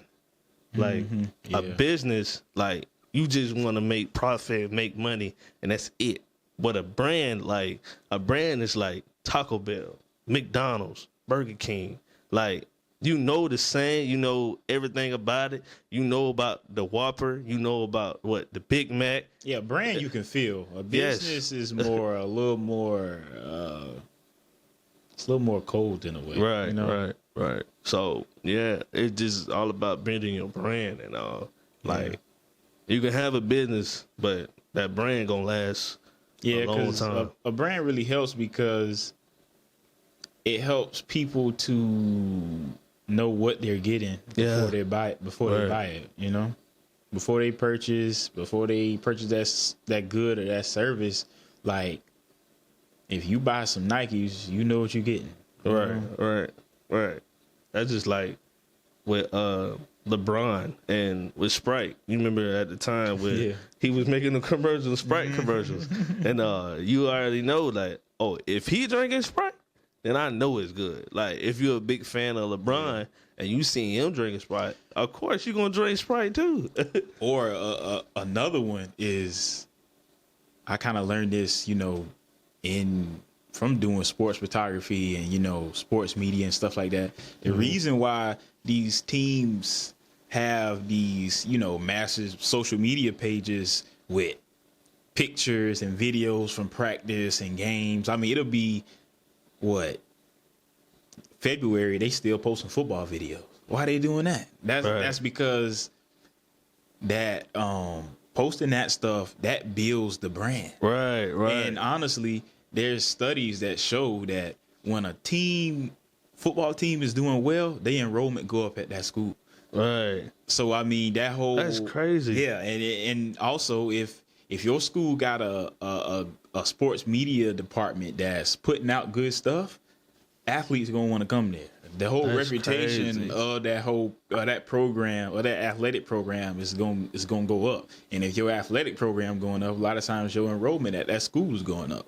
That's crazy. Yeah, so a lot of times, I mean, just people just don't be posting pictures for no reason, you know? Yeah. There's always a reason behind everything. And, I always tell myself, like, you got to realize, like, everything that you're doing is necessary. Like, for real. Like, you posting pictures, you having different pages as far as, like, if you got a photography page, like, you post your pictures. All that is for a reason, man. Yeah. Like, you got to really just understand that. And just even with what we was talking about, you was just saying with the school and man, I'm not even gonna lie to you. Like, if we talk about South Florence, when we was going to school, South Florence was not like that. We was not like that. I mean, now they did have that run with, you know, Nick and David Reem, Hakeem, all of that. They had a run there. Right. But I mean, this recent run they've been crazy. They've been crazy. Yeah, and honestly, just they helped me as a photographer because when I post South Florence pictures and videos, I already know people gonna like and interact with it. Right. Which honestly, I've gotten booked just because of South Florence sports. Right. Like that. That's crazy. It's been times people be like, "You do my prom pictures," and I was like, We saw your sports photos. I was like, okay, you know, like, I mean, because I was just trying to do sports, but then, you know, I mean, they kind of just asked, and then I kind of start doing that portrait lane too, and I started seeing that overlap. So that's good though, and you got to. I always say you got to bring God into it too. Yeah, man, because like God will do miracles, man. That's true. For real, like that's true. Some moments you expect like. You be like, you want to go this way, but God said, nah, you going this way. Yeah, and it ain't up working out. It ain't up working out like I was supposed to. So, yeah, dang, we just... What was the next question? Hey, we just been rubbing. Yeah, we went off on a little tangent, but hey, it was a nice little tangent. It was needed, though. It was a little detour. It was needed. So what was the next question or advice you want to add? Next question or advice that I want to ask or give? Oh, yeah, give or ask. Yeah, I don't know any advice to give. I guess I ask you, like, how do you stay consistent? Sometimes my consistency falls off. So what's one way you stick with it? How do I stay consistent? Well, one way, that's a good question. One way I say I stay consistent is posting my stuff automatically on social media. You know, they always say that if I was to post like manually, like all the time, then I wouldn't be consistent as I am. But having like these little sites and where I can actually post, or you can do it on Instagram, where if you have your business page, you can post automatically that way too. Right, and it'll schedule all of the posts. Yeah. So I like that. Okay. I would say schedule all your posts to stay consistent posting wise. As far as like you want to know like the inspiration, like the staying consistent. Nah, what you gave was good, because I definitely need to get better with having like a content schedule. Okay. Another way I would say stay consistent is, you know how sometimes like you'll have a task list and a to-do list for your whole week or for that day or so. I would say have a task list too. For example, like let's say an idea might come up or so, right? And you write that idea down. Yeah. But you don't get to the idea right then and there. Right. Okay. Right. But let's say if you have a task list of different tasks that you want to do, and like maybe like 5 tasks you want to do, but on the other side you got a to-do list of like what you want to get done for the week. Okay. I would say, let's say you get everything done out of that to-do list, right? Now you can choose out of your task list to actually, you know, if you want to do something out of the task list, you can do that now because you got everything done out the week. So I would say that's another way I stay consistent, because there's a lot of times where I will get done with my to-do list or so for the week, and then it's like, you know what? I wrote this idea down and I got this idea. Let me go ahead and start planning doing this idea that I have off of my task list. Okay. So I say that's another way I stay consistent, keeping myself like occupied and keeping myself busy. You know, so I won't try it out, or, you know, just don't be like, what else is the next thing for me to do? Right. And yeah, that's just how I stay. I always try to keep myself busy, occupied, doing this. I say another thing I would say, find you something where you can start a series. Yeah, I heard somebody talking about that. Yeah, like an actual, like me doing a podcast, like that is a series of me. I had to really actually recruit people and to actually, okay, I'm going to interview this person. We're going to set up a date, set up a time, and okay, I need to get his background. Okay, what his occupation is, you know, doing research on that person. Like me doing this, it gives me leeway to like, now, okay, I got a way where people gonna notice me, and with that scheduling, posting on social media and all, it gives me time to actually do other stuff too. Right. And I would say dang, this is nobody ever asked me this before. It's crazy to even talk about this now, because the way how I look at social media, I look at social media as a digital billboard. Yeah, it kind of is in a way. Yeah, in a way, because like, okay, you know how like you on a highway or so, right? You already gonna see a billboard up there, right? And then you might see the same billboard if you go to the next highway or the next road or so. So that's basically how I look at social media. And I ain't necessarily saying you got to have like different pages or so, but like I would say post weekly. You don't have to post nothing every single day. Like You don't have to post Monday, Friday, Wednesday. Yeah, it's that always interesting because I see some of these like social media gurus. You got to post every day. You need three stories, right? 2 posts, 3 reels, and by 6 months you have 50,000 followers. No, like and follow for more. I'll be like, man, that's crazy. Yeah, and I mean, they're like, some people do just be like volume, which that kind of work, but you still got to have a plan in order to have volume. Right. And because, like, I would say, I always tell people this, like, even with posting content and all, like, you want to give yourself time to actually do something else. That's true. And, like, okay, your favorite TV show that comes on, like, I'm just saying, for instance, like SpongeBob or so, like, they don't post or they don't show you an episode every week or so, right? They don't show you every episode every Monday, then turn around and show you an episode every Tuesday. Nah, I mean, you want to know what's next. Like, you want to leave that suspense into, like, okay, you know, they might promote the next episode on next Friday. SpongeBob, this was gonna come out. Then the Friday after that, this is what's gonna come out. Like, it gives you a experience. Like, ooh, like, okay, what else he got next coming? And exactly, yeah. So I would say, pick a day. Like, if it's you want to post every Wednesday or so, and pick a time. It don't matter. I would say what time you want to post it, and just pick a time where you feel comfortable posting your content on that day, and just stay consistent with that. Like. Right.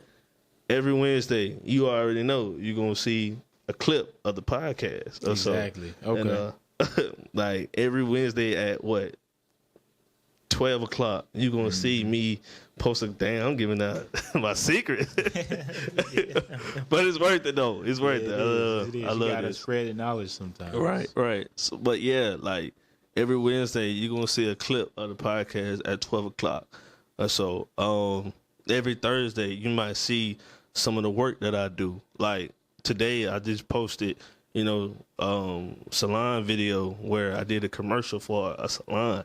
Okay. And, so, or let's say, for instance, now on my photography page, like, I post something every day, like, on that page, as far as, like, either if it was a portrait picture, either it's a corporate headshot picture, or some of my events, and like, I post those every day, so you can actually see that, okay, he really actually do this. Like, he just not, faking it, So, yeah, but I mean, so, like you said, volume matters, but at the same time though, like, you got to know what you actually really want to do. Yeah, and what's your end goal?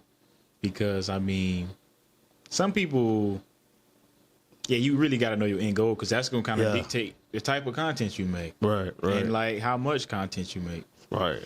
I would say, too. My end goal, that's a good question. I thought about this, like, numerous times. My end goal, I would say, is get as much as stories out, as far as, like, documentary wise, really actually getting those stories out and people getting inspired by the stories, like, giving people a sense of, like, hope, because even when I wasn't doing this and all, I remember seeing, like, other creators doing something and just, when they start telling their story and start telling us their backgrounds and all, it was like, man, that was inspirational. It is. It made me want to get up and start doing, doing something. Yeah. Doing something I really love. And even some documentaries that you even might, like, okay, I know recently, the recent documentary I saw was, I think it was the Olympic game. It was called Court for Gold or something like that. Oh, yeah, the one with about the recent Olympic team. Yeah, like, it was just inspirational. It was, because that whole Olympic run was, like, so much fun. It was crazy. I remember we went to Burger Bar, and all of us got together and we watched the gold medal game. And the whole restaurant was locked in. Like, I was like, like, we locked into this because, I mean, just watching Steph, LeBron, KD, all them legends just go on they last ride. You know, it's like an old Western movie in a way. Right, like, okay, that junk inspirational. We ain't washed up yet, but hey, this our last ride. So we gonna go do it. Right, and Curry, you know, I think he hit like what 4 threes. I don't know. I mean, Curry back to back. It was crazy. And then I like listening to the French broadcast. Oh yeah, they're like, no, Stephen Curry, no. That was going crazy. Hey, yeah, man. Yeah, that's really the end goal. You know, get as much of stories out and just letting people like get inspired and just having a sense of hope, like to go out and do what you want to do. And like I know. All before, I remember just going to church on recently, just Tuesday, and it was like, who you doing it for? And you know, I was always telling myself, I'm doing this for the people. I'm doing it for the people. Yeah. But all in all, it's like, really, actually, you doing it to please God. Right. So I just try to now. I say now. I try now, just stick with that now. Just do something to please God in a way, and do something that you know, like okay, like you know that you gonna get approval from God, like what you doing, and you know you doing the right thing. You know you going in the right direction. So yeah, I would say just do something to please God, and people will actually catch on and see like what you doing, and yeah, that's big because it's easy to get off track. It's easy to chase followers. It's easy to chase trends. Yeah. It's easy to compare yourself to other people. Yeah. You know, and I think sometimes everybody fall into that, but sometimes without having that, that being your like compass or your map or your guide, it can keep you on that track. Right. Because you kind of know where your baseline is, Right. Dang, man. That got me wanting to ask you, like, what is your end goal? Like, what's my end goal? To really definitely tell the stories of like athletes, people, places. Like, I got this weird idea in my head because I really want to also build a sustainable business, which right. Recurring clients and new clients, and really have like a established, photography and videography brand, and be known maybe not by the whole world, but a significant amount of people to the point where I'm like established. Mm-hmm. But I also got this idea like doing like, you ever watched Anthony Bourdain? That sounds familiar. He would like go around and like not the he passed away. Yeah, he did. Yeah, I think I know you're talking about. Yeah. He go to like different countries and all. Mm-hmm. And he eat the food and he talk about the places and how that. I want to do that, but with sports. Ooh. Like really go to these small football towns that they eat, sleep, and breathe football. Maybe go to this powerhouse prep school. Oh, so basically, your idea is kind of like Chance U. I think that's what it's called. Similar to that, yeah, because I seen that. But each episode be different schools. Okay, all right. Yeah, that would be dope. Yeah, that would be dope. Which I mean, that's like a far off goal because you're gonna need like money to travel, production, all that type of stuff. But that's something I would want to do. That's something I still try to do now. Because like with the Dylan video, I was like, excuse me, Dylan, they crazy about football. Like I realized that I realized that I went there year before last and I was like at a game like, dang, this is crazy. Like this like small town, like what 2A, 3A school, like not a lot of people, but they game atmosphere, they crazy about football. So I was like, I saw Marlboro County was like undefeated, and like Dillon and Marlboro County, they got like a little rivalry. So I'm like, oh yeah, I'm gonna go to this game. Like I know that, and I really want to just capture,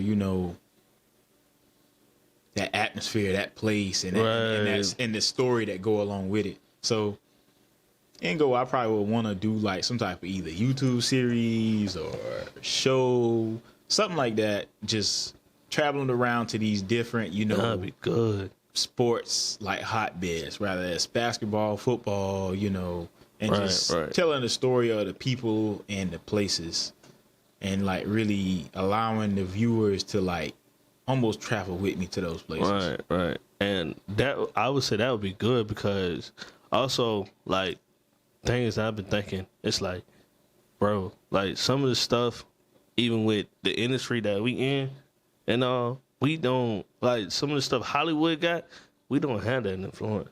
Oh no, yeah. Nah, we don't have that. Like what you just said, what his name is, Anthony Bourdain. Yeah. Yeah, like we don't have that down here, and just like the way I see Florence shifting now and like moving and all, like we getting big, like we getting noticed of a lot of like sports, a lot of like businesses and all. Like we getting a whole bunch of businesses that come in. Yeah, we finally getting to Publix. You know, I'm ready to try them chicken tenders. I've been seeing that on TikTok. We getting to Publix? Yeah. For real? Mm-hmm. Where? I don't know where they putting it at. My mom told me, she was like, "Yeah, Publix coming to Florence." It's a wow. It's exclusive. Mm-hmm. Yeah. I mean, it's crazy. Because I hear everybody talk about Publix. I know they got a lot of them in Florida and stuff like that. But yeah, Publix coming to Florence. So. That's crazy. Mm-hmm. Dang. Yeah. So I'm definitely check that out when they open it up. You know. That is crazy. If they put a Publix, I think. You know what somebody told me? Somebody told me. You know what? What's that place called? Lidl's used to be at. Oh yeah. Right there. Mm-hmm. Somebody told me they're gonna put Cookout right there. Dang. I don't see it, but I mean, if they do, okay. I mean, ain't nothing wrong with that. Ain't nothing wrong with that, but I think it's too big for Cookout though. Yeah, I kind of be wanting different stuff in Florence, you know. Yeah, kind of like because they love to give us a fried chicken spot. Right, what's that? Slim Chicken. They'll be quick to build a Slim Chicken, a Popeyes, a Bojangles. Like we don't need them just no more, man. We don't. We need man. Some different stuff. Right. That is crazy. I don't want to eat chicken 4 different ways, Monday through Thursday. You know. I ain't lying. Chicken is good though, man. Nah, man. I need a little break. I need some variety. Right. I need some variety, like what Japanese food or Chinese or. I don't see how people get into Mexican, but I mean, I be liking Mexican food. You like Mexican food? Yeah. I don't know. I can't get into it. I mean, steak burritos. You know the beer tacos. Right. Yeah. People can get into it. I think the one thing I like, what is that? Is it a taco salad? Oh yeah. When I see comes people in the get shell, that, but I usually don't get that. But I heard it's good. Right. I think that's the only thing. Without the beans, that's the only thing. Yeah, it's just those smushed beans. I can't do it. Street corn. I feel like you would like street corn. I need to probably taste that. Yeah, you get some street corn. It's a festival in Lake City coming up with Art Fields. You ever been to that? Nah, I don't think I've been to that before. Yeah, it come up in April, May every year. Okay. But yeah, they have I need to check that out. A lot of good food, artwork out there. You probably can get some street corn out there. Where's it at? They have it it's like an art festival, so it's over the course of like a week, and then it's like set up all through Lake City downtown. Okay. Mm-hmm. All right. So it's like different art exhibits and different businesses. Oh, I think I did. And then the food trucks be out there, and then like they do they give away money to the artists who win. You can vote on like the different artwork and stuff like that. Right. Yeah, I need to check that out. Yeah. So, probably need to do a video. Yeah, that probably would be a good video. Yeah, for real. Maybe a documentary on how Art Fields got started. Yeah. Because I forgot how long they've been doing it. Joe, you give me ideas. That might be good. I mean, because I think the people who organize Art Fields, like, they actually live in Lake City. So for real? Yeah. Dang.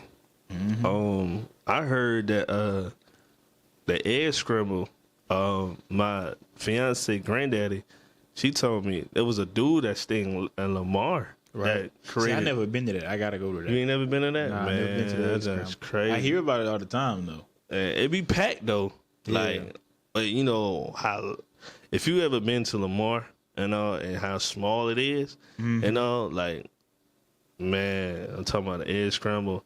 Talking about everybody jumped up together, and trying to find a way through to get through, and all. Right, yeah. That is crazy. That's exactly like it. It's like how can I put it? who's a famous, would you say, rapper that like they concerts be going crazy? I want to say Travis Scott. Yeah, Travis Scott like do be going crazy. Yeah, that's how the Ed Scramble is. Like that's how bunched up it be. Okay. So is it like, I always wonder what type of food they have out there. They have all types of food, like you know, the normal funnel cakes.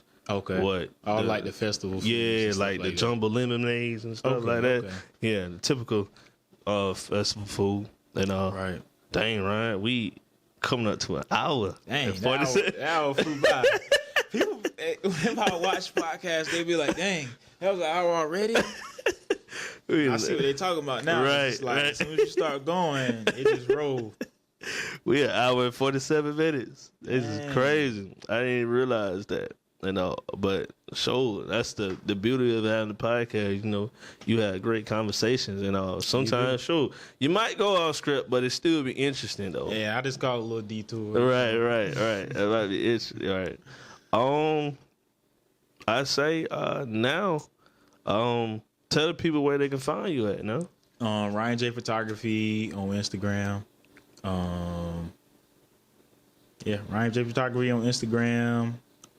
I'm gonna have my link tree up there so you can follow me on, TikTok, Instagram, Facebook. I'm gonna put it at the bottom in the description. You can put the links on there. Prom bookings, graduation, all that coming up. Oh yeah. Yeah, you can DM me. You can go through the links. Either way, shameless plug. Dang, I hope this episode be out by the time. Nah, it's cool. I mean, it's gonna be all springtime. Oh, I think some schools ain't even having their prom until like April. So. End of April. The end of April? Mm-hmm. Dang. I forgot. Whenever. And then graduation, some people don't even start booking that till like, May? May. Yeah. Yeah, so you got enough time. Yeah, people, you know how it is. Like, you'll have some people, then a bunch of people hit you up the same week. Like, right. You got graduation openings? It's like, okay, yeah, I do. Right. I think I want to ask you, like, as far as, like, I might need your help. Like, as far as, like, graduation bookings. Like, what do I need to do to actually get people to book graduations? A graduation shoot. Probably one thing I done noticed is just the target audience for a graduation shoot a lot of times is the students. Student? Mm-hmm. Because a lot of times that's who really reach out is the students, especially when it comes to colleges and stuff like that. Mm-hmm. Is those college kids. So if you know somebody who is in school right now, maybe reach out to them or do a little shoot for them, and then the people that they know are a lot of times people who are also in college. So you do a shoot for one person, they be like, "Oh, who did your pictures?" "Oh, so and so." And then a lot of times they can roll like that, and then just probably TikTok too, because if you think about it, a lot of the younger people on TikTok. Yeah. Whereas like Facebook, Instagram. Well, Instagram sometimes younger people, but Facebook that's gonna be older people. So sometimes that might be best for high school graduation, because then you can hit some of the parents and stuff like that. They can see some of your stuff. But Word. That makes sense though. One idea I got is like using Snapchat to like market graduation pictures. I don't know if that could really work, but I know Snapchat is bigger amongst younger people. Yeah. I see where you. That's my rough idea, but I don't really have like a marketing plan for that. Right. But if I could somehow, like, because you know how on Snapchat they got the filters that go each school, each college. So if you could somehow link your photography to that and kind of post to those schools, because each school have like a little story that you can look at. Right. You can add it. Yeah, I feel like that's a good idea. That'd be good though. Mm-hmm. And then TikTok too, because it's like most of the young people on TikTok, and the people who want graduation shoots gonna be younger people. Right. I should have had a pen and a paper right there now. I just hit my DM. What else I was gonna say?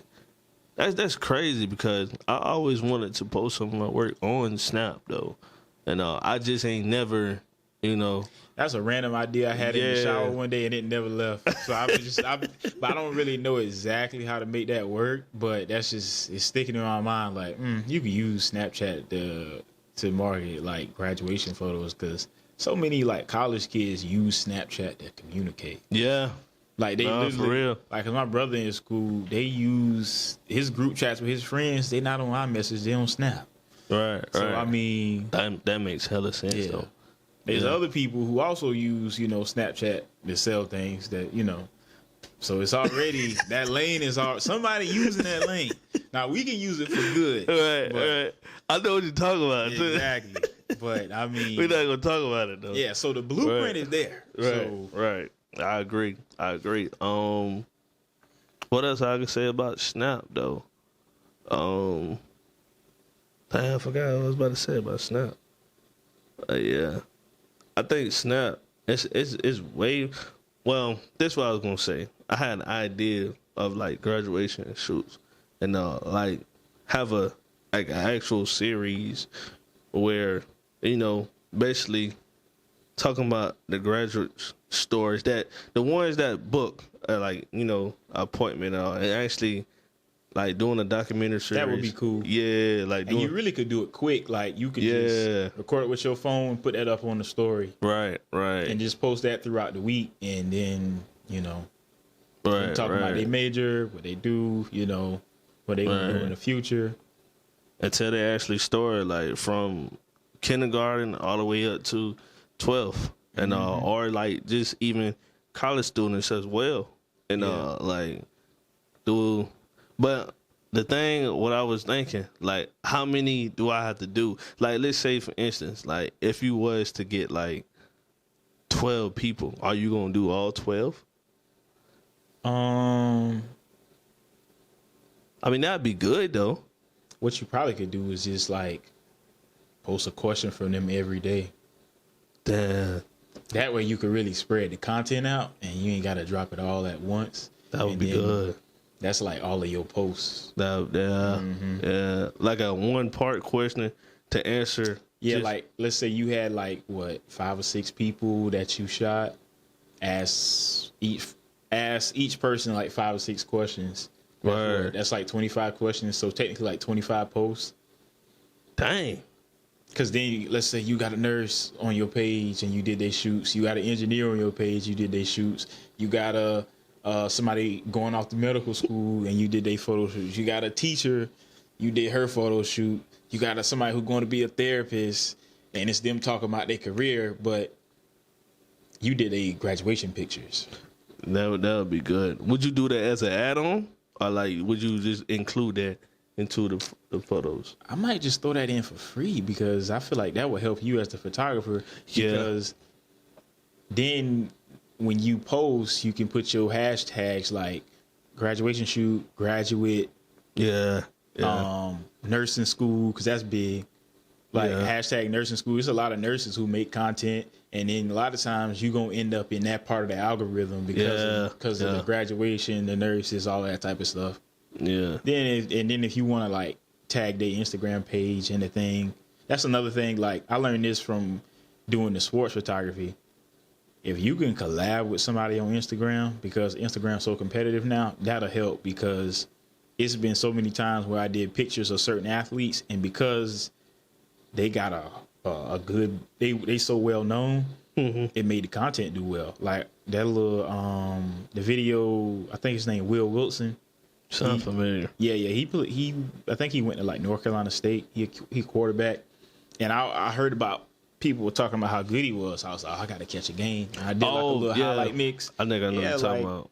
It was like orange and blue. Mm-hmm. Yeah, that orange and blue team. Yeah, I collab with him for that reel, and I'm getting followers from people from Colombia, a place I never even been. So little stuff like that really helps. So recording the graduates and asking them a couple questions when they do their photo shoot, and then just posting that, and then maybe you work the pictures into the reel somehow. Right. That'll be smooth. That would be good though. Yeah, for the ones who want to do it, because everybody might not want to do it, but I feel like that's good. That's something that could work. Yeah. I think I'm gonna try that out. Right. Damn, we just bouncing off ideas, right? I knew we was gonna be able to do that. That's why I really appreciate you, extending the opportunity, because we really could, brainstorm and bounce ideas off each other, and promote each other as well. So. Right. Because I've been looking for to even actually work with somebody, and but it's hard to find photographers and videographers in the Florence area, for real, because you don't know what their brand is actually, what they pushing out, and you're trying to make sure is they aligning with your brand. You don't want to go out there and just do anything with anybody. Yeah, that's true. Yeah. You gotta find good fits. Yeah. So hey man, this exclusive. We might be working together, man. Yeah. Project coming soon. Right. We never know. Hey. But man, we about to reach 2 hours. Oh dang. Into the podcast. I did not realize that. I mean, you have some good clips and stuff like that. So. You got a whole bunch of clips now. Hey, but yeah, man. At the end, the saying, I try to get people to say it with me now. And so the saying is, day by day, see a better day, smooth for life. We out. All right. Day by day to see a better day, smooth for life. We out. All right. Oh.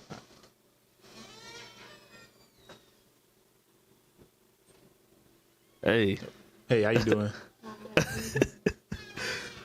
we about to end the recording. Huh?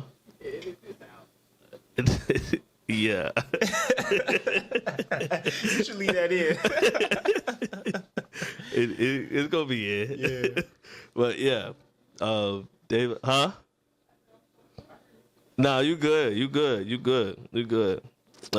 Yeah, day by day it's a better day, smooth life, and you know. All right, you ready? Okay. Right. We're gonna do it in the sync. We're gonna do it at the same time. Oh, we gotta say it at the same time. Yeah, same time. On the count of 3. 1, 2, 3. Day by day, this is a better day. Smooth for life. We out.